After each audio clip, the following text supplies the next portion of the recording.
Thank you for giving me the opportunity to present climate science on this 14th Arctic Conference.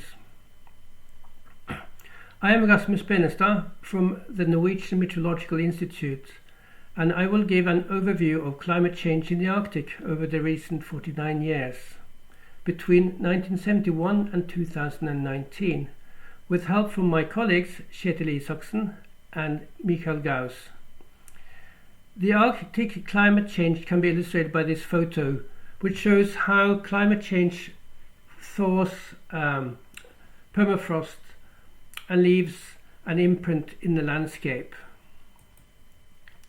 There has been a rapid change between 1971 and 2019, with increased incidence of extremes and record high temperatures. The amplified Arctic warming has been 3 times faster than the global warming. There has been a reduction in the May to June snow cover area by 21%. Also, the sea ice in the Arctic is melting at an increasing rate, and the September area, which is the time of the year when the sea ice has the least area, has decreased by 43%. On Greenland, the ice sheet melts, and in 2018 to 2019, between 600 and 700 gigatons melted, which is exceptional. A simple back of the envelope calculation translates that to 1.7 to 2 millimeter sea level rise.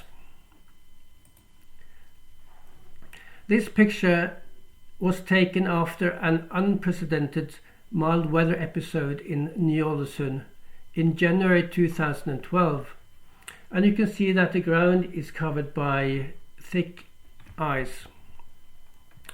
The ice formed after 98 millimeter rainfall in 24 hours, and heavy rain on mild winter days cover large areas of tundra with thick ice lasting the winter. In this case, that ice limited snowmobile traffic and walking, and there was a high mortality for the Svalbard reindeer because the winter grazing was inhibited by the ice. The Arctic has seen an increase in precipitation by 9%, and most of that has come as rain and less is due to snow. Also, there have been more rain on snow events. This photo shows Isfjorden at Svalbard, taken in March 2019, during the coldest part of the year. Isfjorden means ice fjord in English, but there's no sea ice, as you can see from the photo. People used to go skiing and drive snowmobiles across Isfjorden before 2005, but that is not possible now, as the picture shows. The absence of sea ice is due to the recent warming. This figure shows the warming throughout the Arctic, which has been by 3.1 degrees between 1971 and 2019. And this warming is stronger than what has been previously reported. The Svalbard area and the Barents region had the greatest warming, especially in winter. The strongest warming was connected to the retreat of the sea ice. The new Arctic Monitoring and Assessment Program report has a chapter on the connection between the Arctic climate and the rest of the world. The right panel shows the temperature on February 17, 2021, and the blue area show cold spells over the United States, but also over Europe and Siberia. And the question is whether the changes in the Arctic climate has effects on the weather at lower latitudes, such as extreme wet periods, droughts, heat waves and cold spells. But there is no clear conclusions yet. One thing we know for certain is that the melting of the Greenland ice sheet affects the global sea level.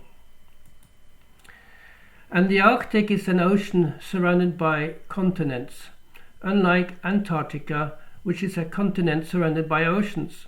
And this difference explains the different responses in sea ice to the warming. The Arctic Ocean is connected with the Atlantic and the Pacific through ocean currents. And in some areas, the salinity, which is the salt contents in the sea, has increased, but it has decreased in others. And the salinity is affected by ocean currents and precipitation, also the ice melt and river runoff and evaporation. Storms and the reduction in sea ice also explain increased coastal erosion. And the ocean has become more acidic as it absorbs more CO2.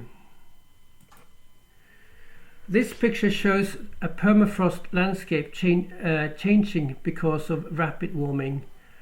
The permafrost is usually not visible. Here we see an early stage of degradation with thawing near the permafrost surface where water accumulates in isolated ponds. There used to be no ponds before, but they are now widespread in the Arctic. And the Arctic is a tipping point for Earth's climate and ecosystems. The thawing permafrost releases greenhouse gases, both CO2 and methane, but the amount is uncertain, and recent estimates suggest somewhere between 27 and 60 megatons of methane is released each year. And the upcoming Arctic Monitoring and Assessment Program report point to a new source of methane, the outflow from glaciers. The Arctic climate change has major consequences for ecosystems and the environment. For example, unprecedented wildfires in the Arctic. There has been an increased frequency of wildfires in Alaska and Siberia, and these wildfires may potentially be due to this increase may potentially be due to climate change. The tundra has become greener in some places and browner in others. And rain and snow events affect ecosystems and reindeer husbandry. The thawing permafrost and more floods affect building and infrastructure, but warmer sea also brings some new opportunities for instance, aquaculture, increased Arctic tourism, and offshore industry.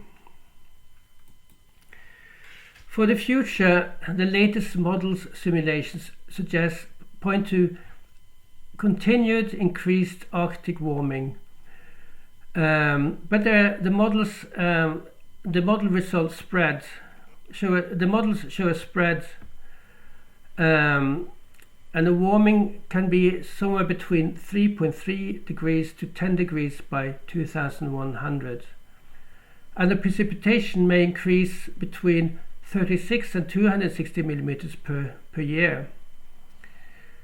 And the summer sea ice cover may be gone by 2040, but again, the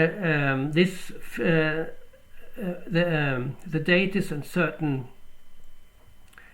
What we see, but the more recent simulations suggest more pronounced changes. It is important with continued and increased measurements and monitoring of the Arctic because it is changing so rapidly. And I would also like to mention that the Working Group 1 of the IPCC, the Assessment Report 6, The physical science basis is due in August, in time for COP26. Furthermore, there are 3 recent Arctic Monitoring and Assessment Program reports on climate change, short-lived climate forcing and chemicals. Thank you.